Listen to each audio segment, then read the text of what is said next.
Hola a todos queridos amigos y hermanos de Radio Madre de Dios y a quienes nos acompañan a través de las redes sociales. Los saludamos nuevamente en otra oportunidad en este programa desde Radio Madre de Dios y para compartir junto también con todos los que nos acompañan desde los Facebook y canal de YouTube de Parroquia de San José La Mariquina, el programa Sintonía con María junto al Padre Raimundo Mena. ¿Cómo está, Padre? Bien, Sabrina, muy bien. Qué gusto de poder estar de nuevo con nuestros hermanos que nos acompañan en este nuevo programa de Radio Madre de Dios y que busca esta sintonía con nuestra Madre María, viendo temas que el Señor ha hablado con tanto amor, con tanta sabiduría. Desde toda la eternidad el Señor ha pensado con infinito amor en María Santísima. Y este amor lo traduce después en un amor inmenso a toda la creación, porque amando a María, el Señor ama también a todos sus hijos, ama a toda la iglesia, ama a todo el mundo, porque así como decimos por la palabra de Dios que todo fue hecho por Cristo, en Cristo, para Cristo, con Cristo, también de alguna manera fue hecho por María, en María, con María y para María, porque Jesús es inseparable de ella, porque Jesús actúa a través de ella, porque María es realmente medianera, es la mediadora de todas las gracias, ¿no? Las gracias divinas, las gracias creadas y las gracias increadas también, por tanto.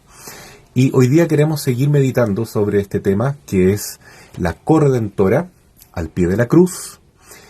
Lo hemos visto durante los programas anteriores en su significación con el matrimonio, con la familia. Queremos profundizar más sobre aquello, pero pensando en particular que estamos muy cerca de la fiesta de la Virgen de los Dolores, precisamente, que se celebra el 15 de septiembre, la Madre Dolorosa. Es una fiesta importantísima porque esos dolores de la Virgen son los que hacen que ella se asocie, se una al dolor de Cristo.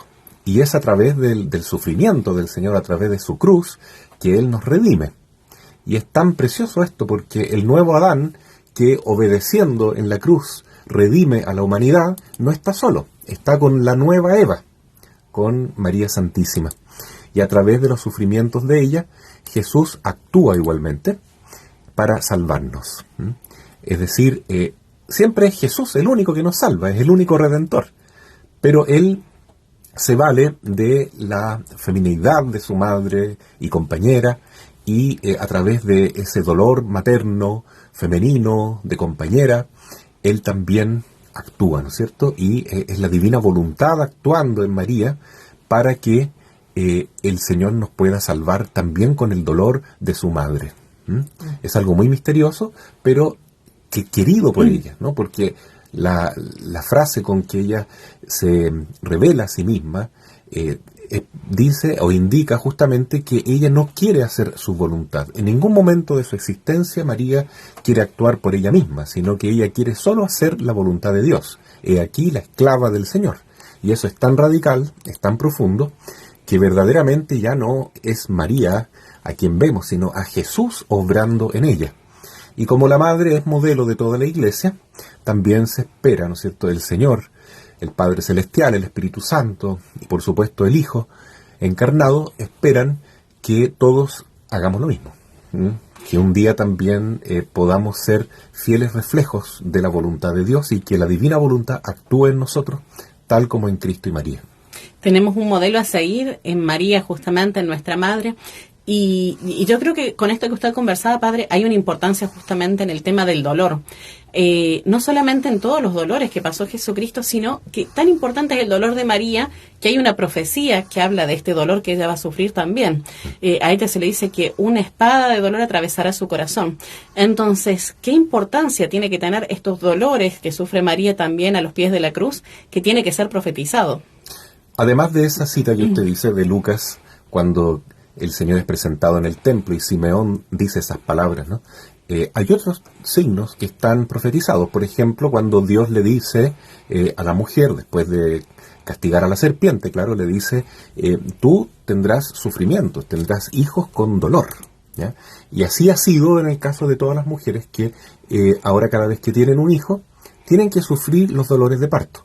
Eso no estaba previsto en el origen, ¿no? Dios quería que todos los hombres, ¿no?, partiendo por Adán y Eva, tuviesen una pasada muy placentera, muy gozosa también en este paraíso terrenal. Y por tanto estaba excluido el dolor de una mamá para tener hijos, ¿no? Todas las mamás iban a tener hijos con un gozo y una alegría inmensa, como la Virgen también tuvo a Jesús. En ese sentido, la Virgen es excluida de este castigo porque ella es inmaculada, no tiene dolor en el momento del nacimiento de Jesús. Por supuesto que no. Pero sí, la Virgen Santísima tiene otros dolores, como usted apunta, ¿no? Una espada de dolor atravesará tu alma. ¿En qué momento sufre la Virgen? Bueno, cuando nace la Iglesia. Cuando Cristo en la cruz le dice a la Virgen, con la espada que ya está atravesando su corazón, mujer, ahí tienes a tu hijo. Entonces, al nacer la Iglesia, del costado abierto de Cristo, también la Virgen vive esos dolores de parto. Otro lugar donde está profetizado esto igualmente es en el Apocalipsis, capítulo 12, cuando habla de la Santísima Virgen y de la Iglesia en consecuencia, como la mujer vestida de sol, coronada por 2 estrellas, con la luna bajo sus pies, está embarazada y grita de dolor, dice, porque le ha llegado el tiempo de dar a luz. Es decir, la Virgen no tuvo dolores cuando nació biológicamente Jesús, pero sí sigue teniendo muchos dolores porque para concebirnos a nosotros y para darnos a luz a nosotros, todos los otros hijos, ¿no es cierto?, de la Iglesia, sí tiene que sufrir mucho, mucho, ¿no? Y eso también está profetizado en el libro de Isaías, que lo voy a leer aquí, ¿no? En el libro de Isaías, del capítulo 50 hacia adelante, se habla de los dolores de Cristo, de los padecimientos de Jesús, o el siervo doliente, ¿no? Y dice que era un hombre que sufría tanto, que estaba tan desfigurado, que ya ni hombre parecía, ¿no? Porque él cargaba sobre sus hombros nuestros pecados.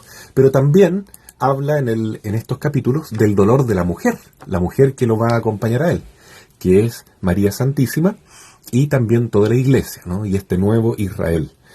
Pero en primer lugar se refiere a la Virgen. Por ejemplo, Isaías 54, en el versículo 5 dice, porque será esposo tuyo tu Hacedor, cuyo nombre es el Señor de los ejércitos, y Redentor tuyo, el Santo de Israel, que se llama Dios de toda la tierra.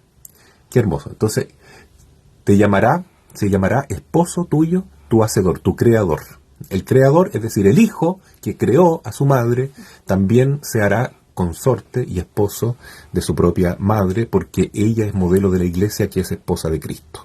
Luego dice, como a mujer abandonada y afligida de espíritu te ha llamado el Señor, la esposa de la juventud. ¿Cómo va a ser repudiada? Dice tu Dios en el versículo 7 del capítulo 54, por un breve instante te abandoné, pero con grandes ternuras te recogeré. En un arrebato de ira te oculté mi rostro un momento, pero con amor eterno me he apiadado de ti, dice tu Redentor el Señor. Entonces la Virgen, para ser corredentora, debe sufrir también esta, entre comillas, desconocida de Dios, ¿no? Aparté de ti por un breve momento mi rostro, ¿no? No porque se haya enojado con ella o la haya querido castigar, sino que en el sentido de que murió.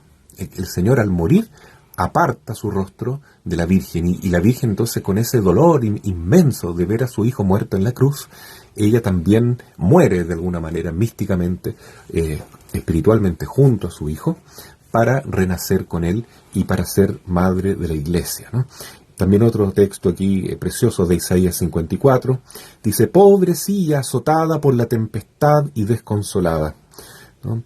Todos tus hijos serán discípulos del Señor, y será grande la paz de tus hijos, ¿no? Entonces, en base a ese dolor que tiene esta Virgen dolorosa, que celebramos el 15 de septiembre, nacen los hijos del Señor, los grandes discípulos de Jesús, que serán también los apóstoles marianos, los apóstoles de María, los ángeles enviados por María para llevar el amor de Cristo al mundo.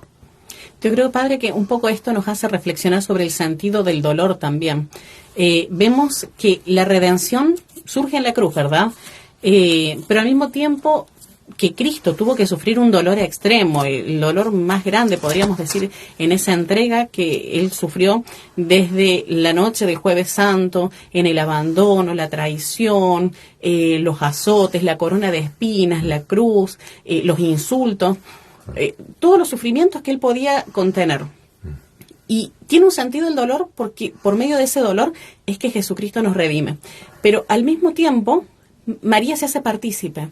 Y yo pienso que cuando vemos de vuelta esta escritura en Génesis, que el dolor se da como una parte de una consecuencia del pecado, pero no solamente como una consecuencia del pecado, sino como con una función.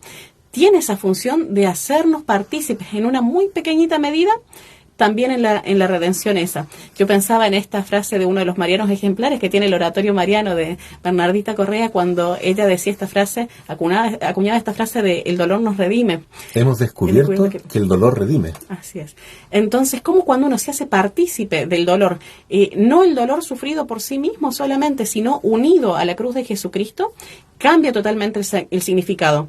Y si vemos el dolor de María, un dolor tan impresionante porque nadie amaba tanto a Dios como María, porque Dios además era su hijo.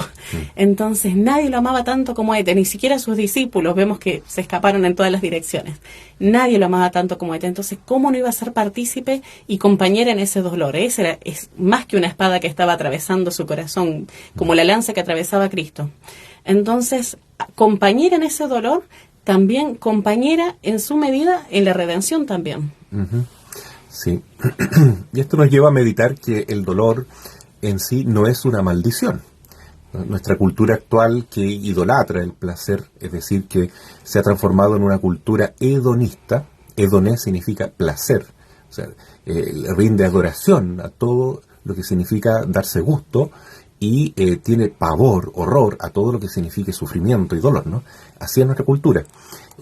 Sin embargo, al vivir de esa manera, buscando la comodidad, buscando evitar el dolor, buscando estar seguro en todo, buscando en el fondo ser enemigos de la cruz de Cristo, somos cada vez más infelices, más tristes, ¿no? ¿Por qué? Porque la felicidad verdadera está en el amor. Y el amor se expresa en el sacrificio, en la entrega, por el bien del amado. Entonces, no hay amor verdadero sin entrega, sin oblación, sin ofrenda, sin sacrificio, por tanto. Por eso dice Jesús, no hay amor más grande que dar la vida por aquellos a quienes se ama. Entonces, la medida del amor está en la capacidad de dolor que yo estoy dispuesto a entregar para buscar el bien de mis seres amados. Y en ese sentido, no hay amor más grande entonces que el de Jesús en la cruz, porque Él es Dios, hecho hombre, que lo está dando todo.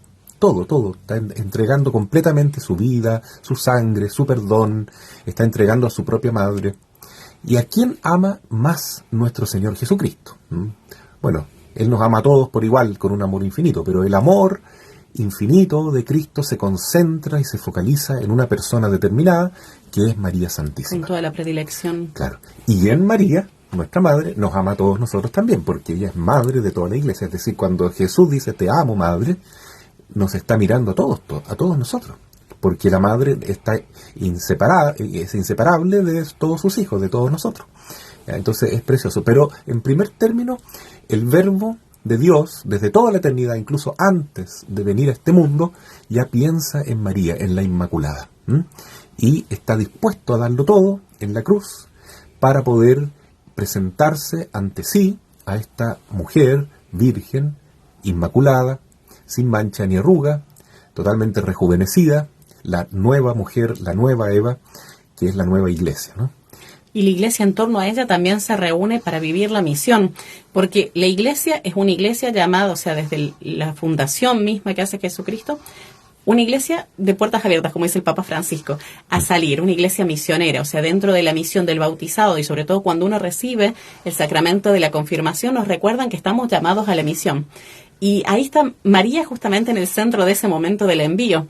Cuando viene en Pentecostés el Espíritu Santo también, ella está en el centro ahí. Es como la protectora, la que nos convoca como iglesia para poder darnos ese aliento de salir en misión y compartir la buena noticia.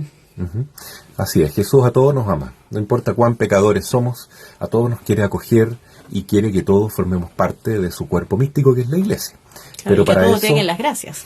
para ello tiene que hacer este gran acto, ¿no?, de amor y de entrega, que aparece aquí en Efesios capítulo 5, que lo vamos a repetir incansablemente porque en eso basamos toda nuestra visión sobre este sacramento de la unión de Cristo con la Iglesia, ¿no? Que lo dice San Pablo muy claro, ¿no? Gran sacramento o gran misterio es este.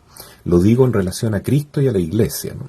Efesios 5, versículo 32. ¿Cuál es el misterio profundo del cual habla San Pablo? Es que Cristo amó tanto a la Iglesia que estuvo dispuesto a entregarse a sí mismo como un buen esposo por ella, donándose en la cruz para presentársela, como dice el versículo 26, para santificarla, purificándola mediante el baño del agua y por la palabra, ¿no? Y en el versículo 25, amó a esta mujer como maridos amen a sus mujeres como Cristo amó a la Iglesia y se entregó a sí mismo por ella. Entonces, el modelo de todo matrimonio es Cristo amando a la Iglesia. Y entregándose por ella. Claro, entregándose por ella. Y el modelo de la Iglesia es María. Entonces, decir amó a la Iglesia es decir, en primer lugar, amó a María. Porque si él quiso entregarse a sí mismo para verla inmaculada, es porque primeramente quiso ver a la Inmaculada, justamente, ¿no? ¿Cómo se nombra a sí misma la Virgen en Lourdes, ¿no? Yo soy la Inmaculada Concepción. ¿Pero por qué es la Inmaculada? Porque desde toda la eternidad el Hijo Divino ha estado dispuesto a sufrir y a entregarse amorosamente por esta mujer para que sea Inmaculada. Porque la Virgen María es redimida también, ¿no? Ella no tiene pecado, pero ha sido redimida, o más bien dicho, pre-redimida por Cristo. Pre-redimida para que ella no conozca el pecado, para que sea sin mancha siempre, siempre. Y ella da este retorno de amor y dice, sí, yo quiero seguir siendo inmaculada para amarte a ti, amor mío, Jesús mío, esposo mío. Y entonces por eso ella se mantiene siempre pura, sin mancha, ni arruga, totalmente joven, inmaculada y santa, y no puede conocer la muerte, no puede conocer el dolor, ¿no es cierto?, que viene del pecado. Pero sí conoce el dolor que viene de una madre que es corredentora. Y de un dolor que, como decíamos, redime y va purificando. Pensemos en el purgatorio, por ejemplo, que justamente el purgatorio es este estado de tanto dolor porque todavía uno no está purificado lo suficiente para poder estar en contacto con Dios. Esa sed terrible de desear estar con el amado y no poder estar todavía con Él. Entonces uno dice, ¿por qué permitiría Dios el dolor? ¿Para qué? Justamente como una purificación. Para formar parte de esta redención, de liberarse de esta cadena, de esta esclavitud que es en realidad el pecado. Un poco también confiando en la promesa, en la alianza que Dios hace con su pueblo. Hoy cuando comenzamos a ver esto de las bienaventuranzas, si empezamos a pensar en esto de felices los afligidos. ¿Quiénes son los afligidos? Los que sufren dolores. O sea, si alguien sufre un dolor, o sea, ¿por qué alguien estaría afligido? Porque sufre un dolor. ¿Y por qué estaría feliz si sufre un dolor? Es la pregunta. Por la promesa de Dios, porque los afligidos serán consolados. Y ahí está justamente, así como Cristo entregándose en la cruz. Hay un consuelo tan grande, indescriptible en la resurrección. María también, el consuelo de ver a su hijo resucitado es un consuelo indescriptible. Y nosotros, si pensamos en que tendremos que pasar la purificación, ya sea en esta vida o en el purgatorio, con tal de tener ese consuelo de ver a Cristo, ¿no serán felices los afligidos entonces porque serán consolados? Sin duda. Es, como decía el padre Kentenich, un llorar humano, pero un reír divino. Así solamente se puede entender felices, bienaventurados, los que lloran. ¿No? Porque si estás llorando, ¿cómo va a ser feliz? Es que son dos tipos de sentimiento, por decir así. Un sentimiento profundo del alma, que es el gozo de estar con Cristo crucificado, pero viviendo el dolor que hay que pasar en este mundo tal como lo pasó él, que es un amor de entrega, un amor de acompañar a Jesús como corredentores, ¿no? Porque claro, la iglesia es para todos, dice el Papa Francisco, es cierto, pero es para que todos vivamos la misma experiencia que Jesús, ¿no es cierto?, de vivir la cruz para convertirnos de nuestros propios pecados y para ayudar a nuestros hermanos a que también se conviertan y también queden purificados. Y también puede ser un feliz dolor. O sea, yo pensaba en esto de la situación, así como surge la iglesia como de estos dolores de parto, vemos en Génesis que le dicen que la mujer parirá con dolor, y el parto, al fin y al cabo esos dolores, uno sabe que va tranquilo porque van a ser el hijo.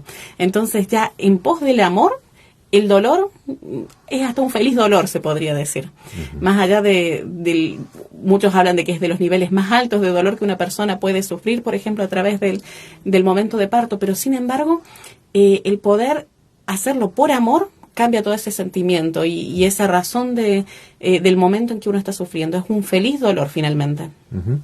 Entonces ya vemos que el dolor no siempre es algo malo, el sufrimiento no siempre es una maldición. Si está acompañado por el amor, puede ser una gran bendición, ¿no es cierto? Porque nos une a esta dinámica de entrega, de redención que hay en la cruz, entre Cristo y María, entre Cristo y la Iglesia. Y dice también San Pablo que aquí en este misterio de Cristo, esposo de la Iglesia, está el sacramento en su plenitud máxima, es decir, el mejor modelo que tenemos nosotros de esponsalicio, de esposo de Cristo con la Iglesia, es el modelo para todos otros esposos, ¿no? Es decir, el sacramento del matrimonio es justamente un signo posterior a esta unión de Cristo con la Iglesia, ¿ya? No es que el matrimonio, como lo vemos nosotros, de nuestro papá con nuestra mamá, sea el signo del cual viene después el esponsalicio de Cristo con la Iglesia. Es al revés. El signo perfecto de esposos es Cristo con la Iglesia. Y de ahí viene después el otro signo sacramental, que es el matrimonio que nosotros conocemos, ¿no es cierto? Porque el otro matrimonio de hombre y mujer que tienen hijos, con la bendición de Dios, es un matrimonio que dura un tiempo, ¿no? Es temporal. Hasta que la muerte nos separe. Claro, en cambio el amor de Cristo por su Iglesia, ese matrimonio es eterno, es una alianza nueva y eterna, dice la palabra, ¿no?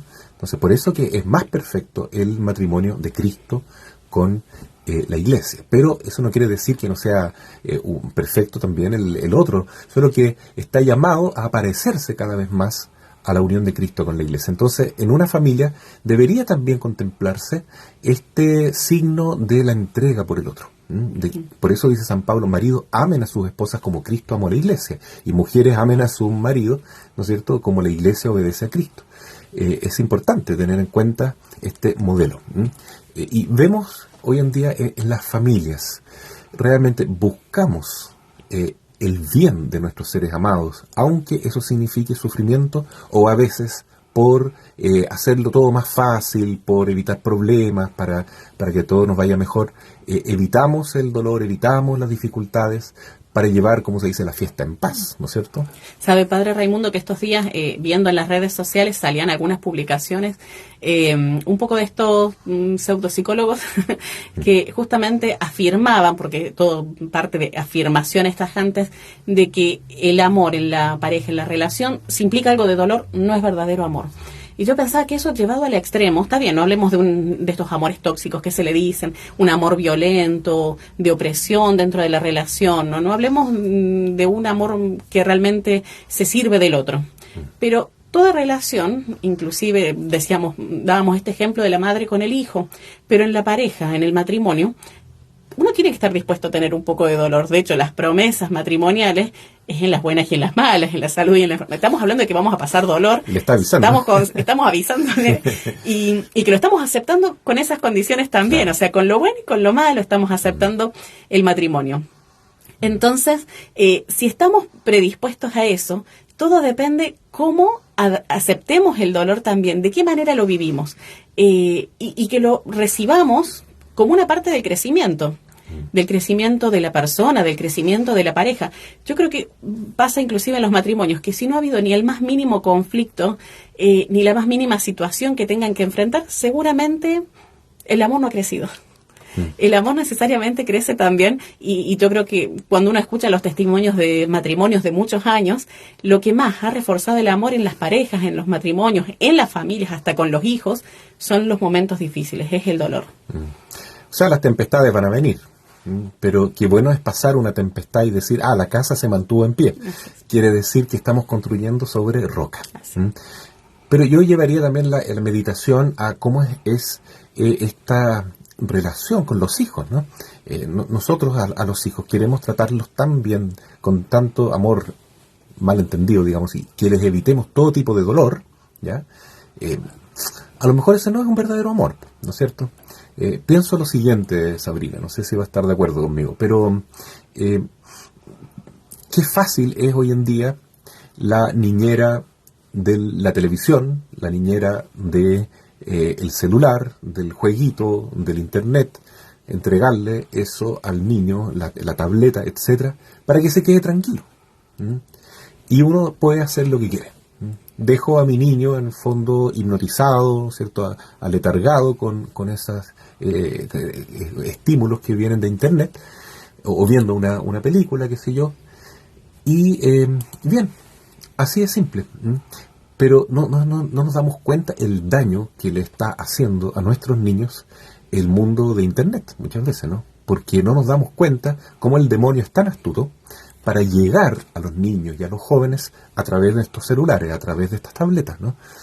¿Ya? Y en cuántas cosas se meten ellos, cuántas páginas visitan, cuántas malas amistades forman, y cuántos hábitos negativos empiezan a adquirir, como jueguitos que los tornan adictos a la violencia, etcétera, y después no pueden salir de ahí, ¿no? Entonces, ¿qué daño le estamos haciendo hoy a nuestros niños con entregarles así, sin ningún tipo de restricción, los celulares, ¿no es cierto? Y la posibilidad de ver el internet? Es mucho más fácil, claro, porque a uno le da tiempo para hacer lo que quiere, pero estamos hipotecando en el fondo la felicidad de nuestros hijos, ¿ya? Yo creo que es un poco como usted planteó en un momento de esto de la cultura hedonista. Cuando estamos teniendo esa práctica con los hijos, muchos hablan de darle todo lo que yo no tuve, pero no le dan lo que sí tuvieron, que fue educación, respeto, amor, valores, diálogo. Se pierden de darle eso. Y le dan todo en lo material, pero es incluirlos, incorporarlos a este mundo hedonista en el que los intentamos simplemente ver felices, voy a decir entre comillas felices, porque fuera de eso no hay realmente una felicidad en un niño que reciba todos los placeres del mundo, que no sepa afrontar las dificultades, que no sepa vincularse con otras personas, no sepa enfrentarse a la frustración, por ejemplo, de las cosas que no son como yo quiero, de no tener todo lo que quiero, porque parte del crecimiento de uno es que no todas las cosas salgan de manera fácil, inmediata y como quisiera. Y es parte del crecimiento también, de la evolución y de crecer en el amor, de poder vincularse con esta familia, este entorno y primer núcleo, que cuando les damos el celular, aparentemente el niño va a estar muy feliz. Sí, va a estar metido en ese mundo del placer de una pantalla que le da todo lo que él quiere en el instante, momentáneamente. Si se lo sacamos, vamos a descubrir pequeños monstruos. En realidad los niños quedan totalmente alterados cuando están tan metidos en las pantallas. Y lamentablemente no pasa con los niños, nomás pasa con nosotros como adultos. Cuando estamos tanto rato metidos detrás de las pantallas, nos lo sacan un ratito y también nos ponemos igual. Porque nos afecta psicológicamente, nos estamos perdiendo la vida de conocer a las personas que están con nosotros, que conviven, que son nuestra familia, que nos hacen bien, con los que podemos contar. Yo pienso en esto, uno lo va viviendo con los adolescentes también. ¿Cómo piensan que ellos pueden contar tanto con los amigos estos virtuales que conocen a través de juegos, de redes sociales, de TikTok, y no cuentan con su familia? Porque no se toman el tiempo de conocerse, de dialogar. Piensan que los de afuera, estos amigos virtuales, son los que realmente los conocen, saben quiénes son, sus necesidades, sus sueños. Y se pierden de vivir en la familia todo lo que la familia tiene para entregarte, para sostenerte, y que son los primeros en amarte. O sea, Dios es el que más te ama y después de hecho es tu familia. Sin duda. Entonces vemos que este amor hoy en día también significa dolor, ¿no es cierto? Hoy en día tenemos tantas cosas y recursos para que la vida sea más fácil, pero no siempre otorgarle todo esto, facilitarle la vida a nuestros hijos o a nosotros mismos, nos va a hacer felices. Porque si dejamos los celulares a un lado, ¿no es cierto?, por un buen tiempo y conversamos en la hora del almuerzo, en la hora de las comidas, en la hora del encuentro, cuando los dos esposos se juntan en la noche, ¿no es cierto?, antes de dormir, y dejan estas cosas de lado para conversar, tal vez, se va a ir despertando un amor, un encuentro, un diálogo y una cercanía mayor con Dios y mayor tiempo para la oración. ¿no? Entonces, claramente es una barrera que nosotros tenemos para vivir nuestra fe. Y hay que vivir ese dolor, hoy más que nunca hacer este ayuno, este corte, ¿no es cierto?, esta poda necesaria para llegar a ser personas de oración, personas creyentes y personas amorosas, que nos queramos bien, que dialoguemos, que tengamos tiempo de calidad unos con otros, y disminuir, por tanto, el tiempo con los celulares, con la televisión y con el Internet. Así es. Y que no necesariamente todos estos placeres que nos da el mundo material o el mundo virtual van a hacer algún bien. O sea, uno habla mucho con los papás esto de que tienen la noción de que dándole todo lo material es un niño más feliz. Y yo creo que está bien lejos. De hecho, yo disiento con esta cultura que piensa que es tan terrible, pero tan terrible la pobreza, que si están en situación de pobreza espiritualmente, la persona no va a poder crecer espiritualmente. Yo creo que hay veces hay una bendita pobreza inclusive. Pienso en esta situación de la familia de Nazaret. Incluso lo dice la palabra hoy día, ¿no? Felices los pobres, porque de ellos es el reino de los cielos. Y algunos se animan a decir que los pobres no se refiere a pobres materialmente. Yo creo que sí, inclusive pobres materialmente, que hay una bendición en la pobreza material también.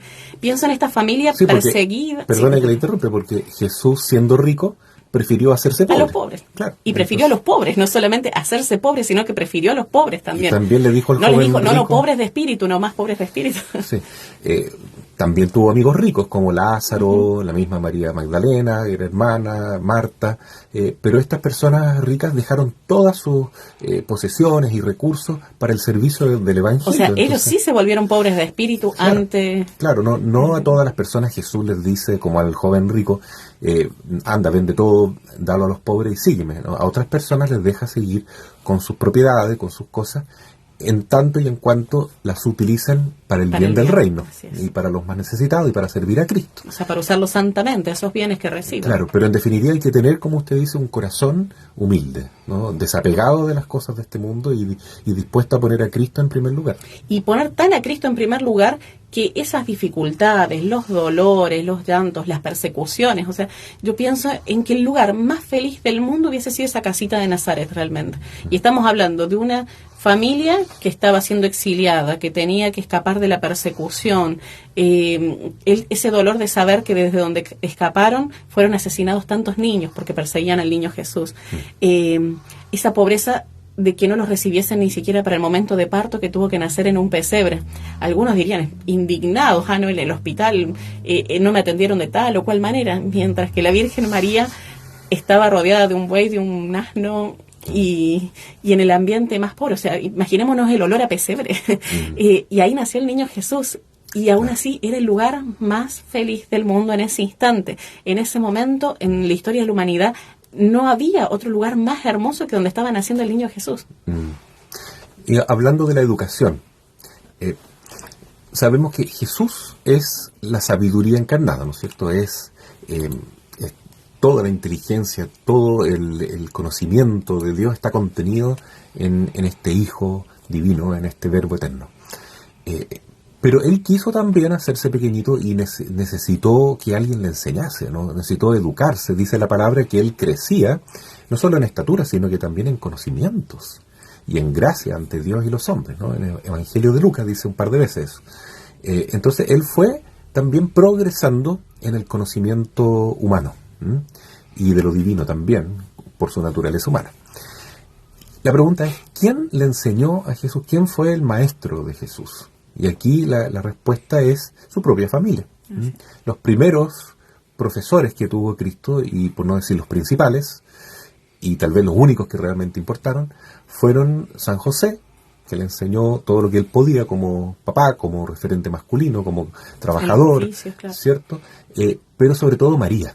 Ella es la madre de la sabiduría. Ella fue el colegio de Jesús, ¿no es cierto? Y es claro que no puede ser de otra manera, porque si María es la Inmaculada, la que tiene en su corazón toda la sabiduría de Dios, toda la gracia de Dios, todos los dones del Espíritu Santo, de ciencia, entendimiento, entonces, ¿quién mejor que ella podía enseñarle a su niño a ser, ¿no es cierto?, un buen hijo de Dios, un buen israelita, un buen hombre, etcétera, ¿no? Y introducieron el conocimiento de las escrituras, sobre todo ahora que estamos celebrando mes de la Biblia, claro. La importancia de las escrituras. ¿Quién lo introducía, Jesús, en el conocimiento de algo tan importante como las escrituras, en su dimensión humana, digamos, por así decirlo, de aprendizaje que recibía? María, seguro. A mí me gusta mucho leer a María Valtorta, que es una vidente que tuvo muchas revelaciones acerca de la vida de Cristo, y cuenta que cuando llegó el momento de decidir si el niño se iba a estudiar públicamente con los demás niños de Nazaret, ¿ya? La Virgen dijo que no y no. a mi hijo Jesús le voy a enseñar yo. Ella sabía que Dios Padre le estaba pidiendo eso. No quiso que Jesús fuera, porque iba a aprender también otras cosas que no corresponden, malos ejemplos, ¿no?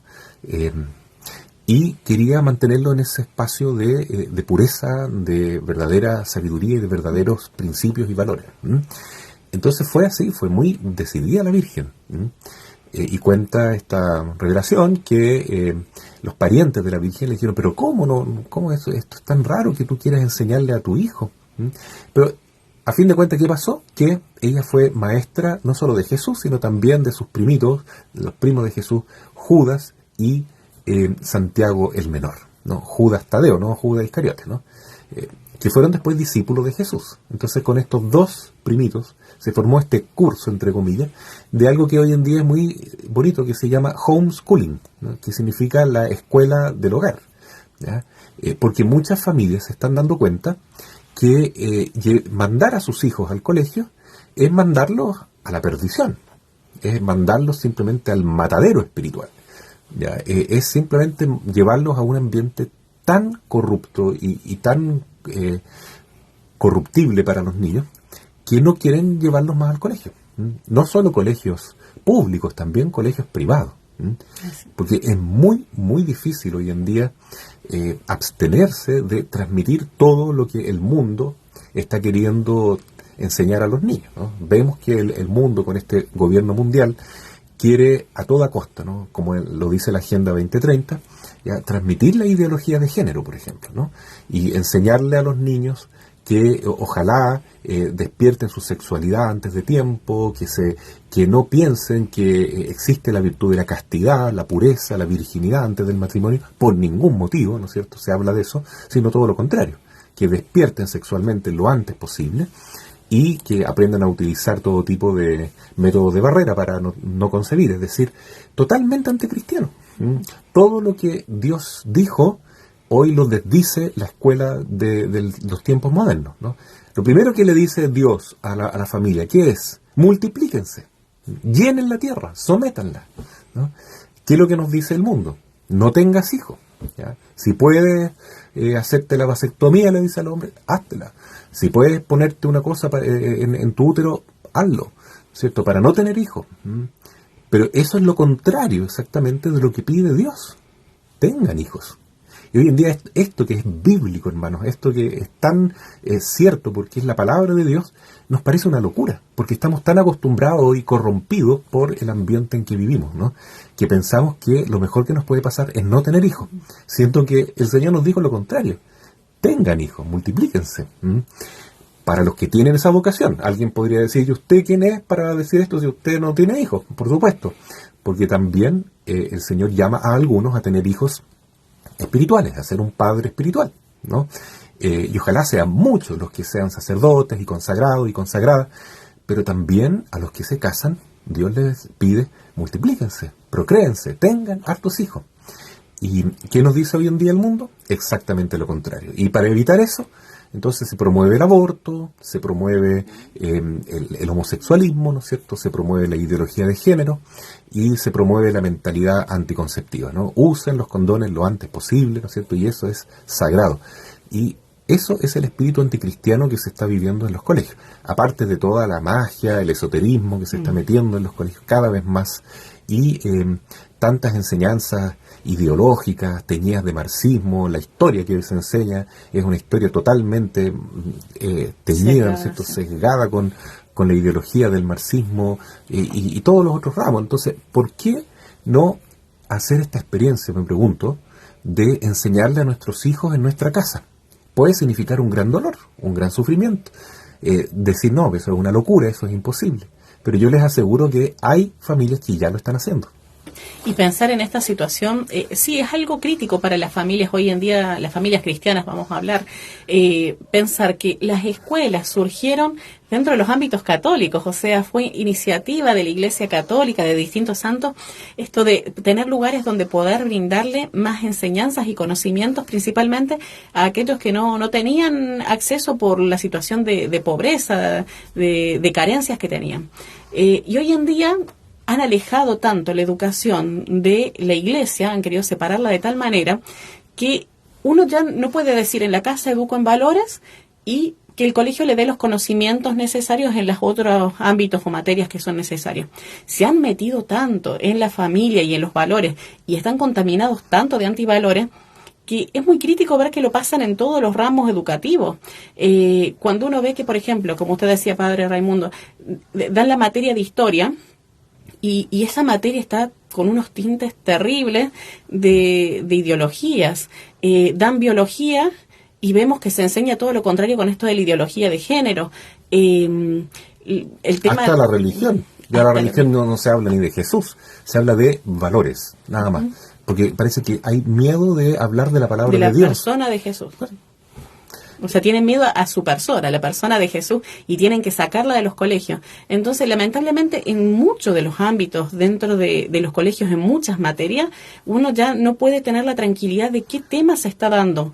Y uno no puede elegir, no, ¿sabe qué? A mi hijo no quiero que le den tal materia o quiero que lo saquen de tal charla, porque eso en la práctica no sucede. O sea, los colegios, por las condiciones que lamentablemente los gobiernos han puesto, no pueden reducir a tal o cual materia solamente que se le dé para que respeten la libertad de los padres en el derecho a cómo educarlo. Sí. Tienen que recibir ese pack completo, así como viene. Entonces, si vienen con la obligación de participar de actos y festividades teñidas del tema de la ideología de género, de la sexualización, de estas prácticas que se están haciendo de supuesta educación sexual integral, donde hay sexualización de los niños, lamentablemente, si uno está en el inserto en el tema de los niños en el colegio, está viendo que es muy difícil esquivar a que los niños reciban eso. Es como decir, saber que les van a dar veneno, ¿y cómo evitamos que lo hagan? Yo conozco un caso, por ejemplo, de una familia católica que tiene un hijo que es menor de edad y le ha enseñado a su hijo que sea virgen. Y que es linda la castidad, la pureza, y ojalá llegue al matrimonio con esa condición, para poder ofrendarse por entero a su mujer. Y se ve que es un niño que tiene una paz interior, una alegría, es buen compañero, es transparente, no tiene como un peso en la espalda que es el pecado, ¿no es cierto? Y fíjese que me ha tocado ver que en uno de los colegios donde doy clase, que de repente lo sacan de la sala, y lo sacan y vuelve totalmente triste, desconcertado, desorientado. ¿Qué te pasó?, le digo. No, es que había una matrona que me mandó a llamar. ¿Pero qué tiene que ver una matrona con una clase de filosofía? ¿Ya? Y yo me temo que lo que le están diciendo a los niños es que, oye, pero ¿cómo se te ocurre ser virgen? ¿Cómo se te ocurre...? Porque la palabra pureza es una mala palabra dentro del ambiente educativo. Claro, o sea, eres un raro, eres un freak. Lo que tú tienes que hacer es usar condones, ¿no? Y experimentar y desarrollar.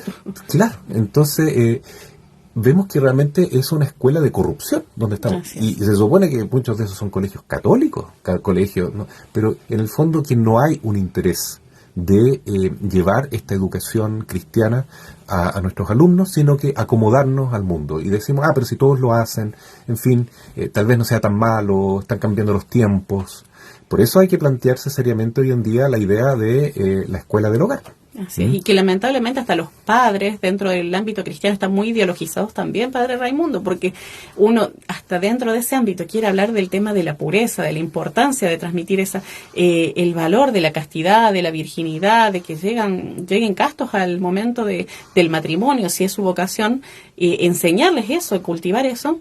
Y como que no, o sea, o el tema de los anticonceptivos, dentro de los ámbitos católicos es difícil tocar ese tema de dentro de los matrimonios, de tener la apertura a la vida.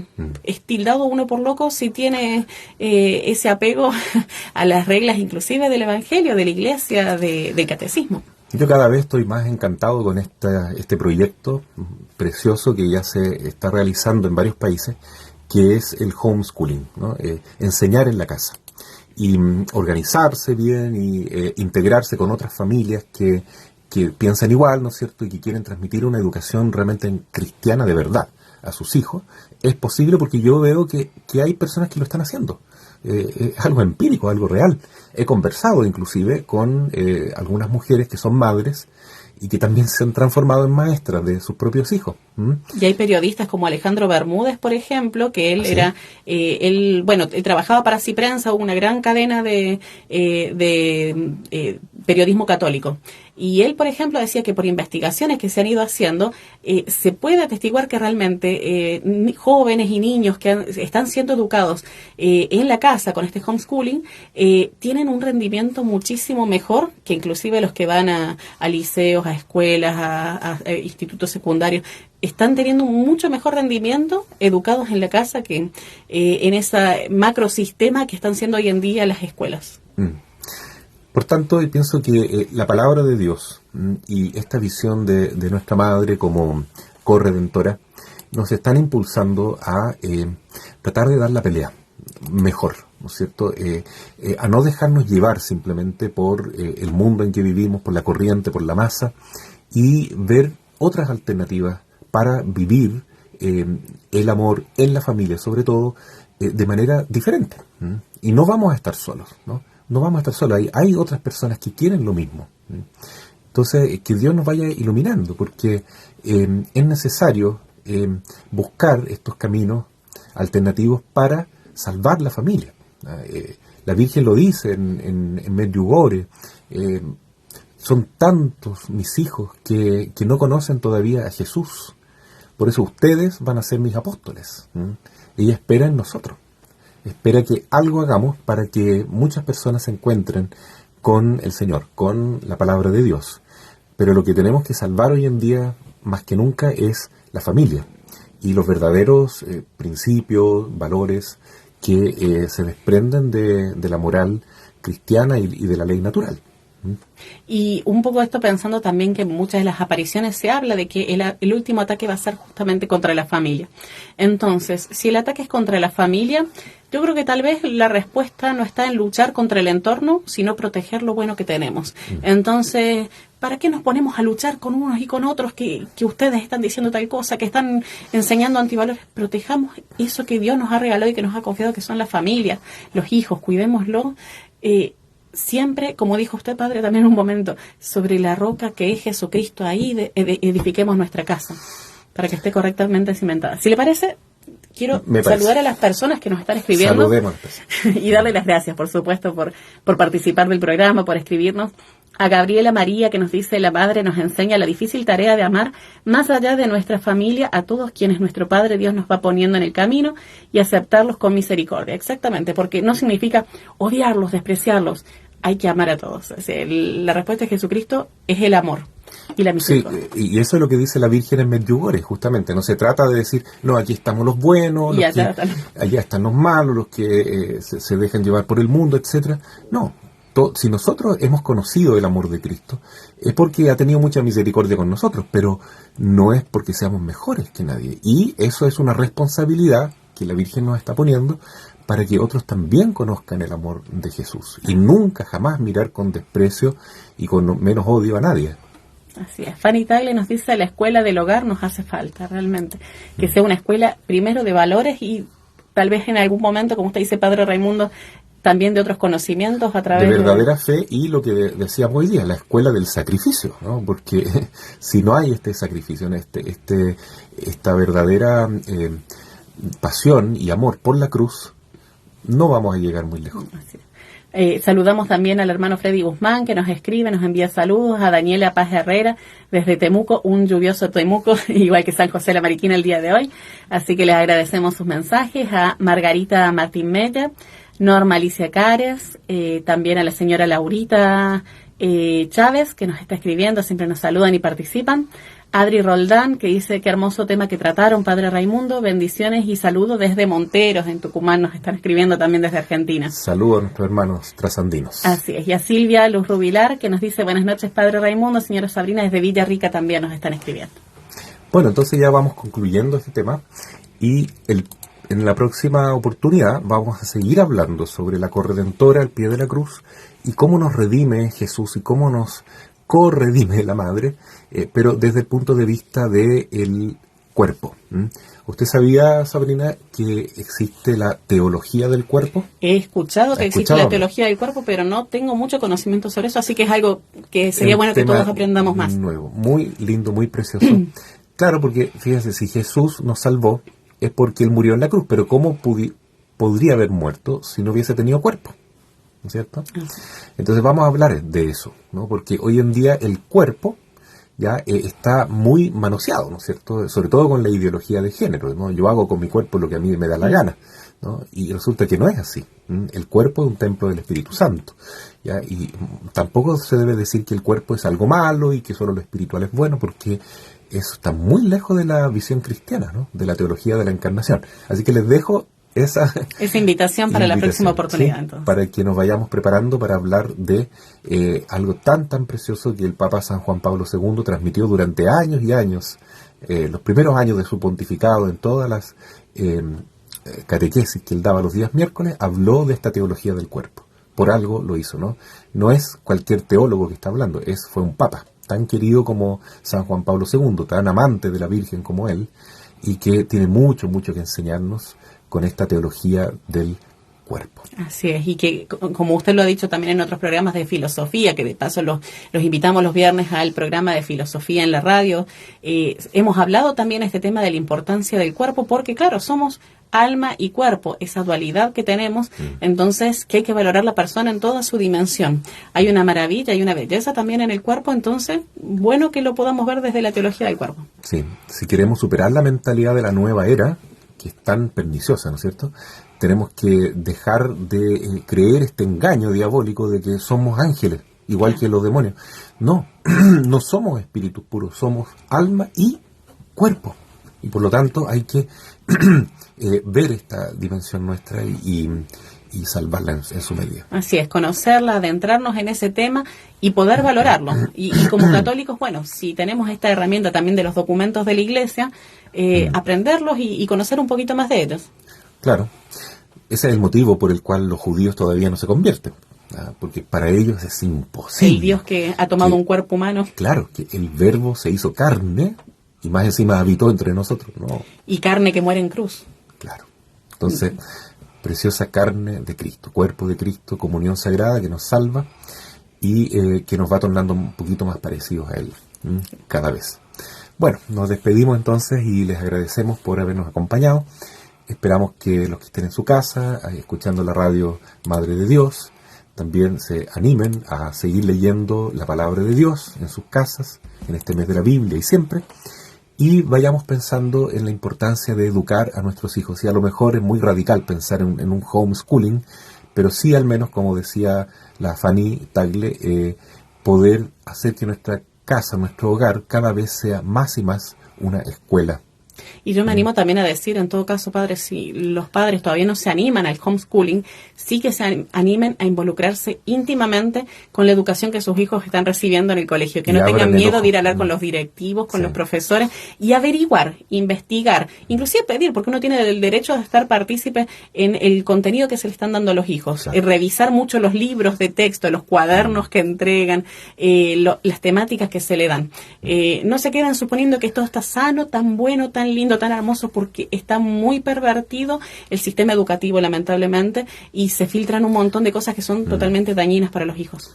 Sí, y hablando algo un poquito más contingente, me he enterado por ahí, aunque no reconozco que no me he metido mucho en esta andadura de la nueva Constitución, pero sí que lamentablemente parece que no se ha logrado proponer y aceptar a nivel transversal que los padres tienen la opción preferente para educar a sus hijos, ¿no? Lo único que se está aceptando es que tengan la opción de educarlos en el colegio que quieran. Pero pero eso tampoco... Pero si todos los colegios están tampoco sujetos es a la... suficiente, porque ¿por qué tienen que estar obligados los padres a que la educación solo se dé en el colegio? ¿Por qué no se puede dar la educación principalmente en la casa? ¿Y por qué si una familia quiere hacer homeschooling no va a poder hacerlo?